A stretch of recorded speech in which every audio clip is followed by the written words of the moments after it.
Leo ni Jumamosi Kuu, siku ya ukimya unaozungumza kwa kina zaidi kuliko maneno. Dunia ipo katika tafakari ya kifo cha Bwana wetu Yesu Kristo ambaye amelala kaburini. Ni siku ya kumbukumbu ya fumbo kuu la upendo wa mtu kuutoa uhai wake kwa ajili ya rafiki zake.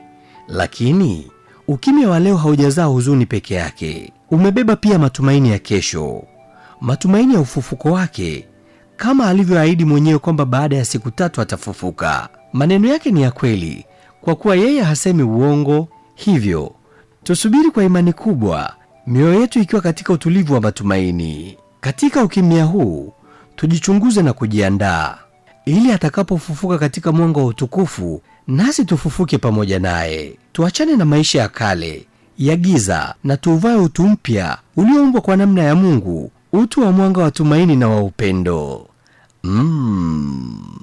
Naitwa Isaac Mwacha. Siku njema, tukutane Pasaka, panapo majaliwa.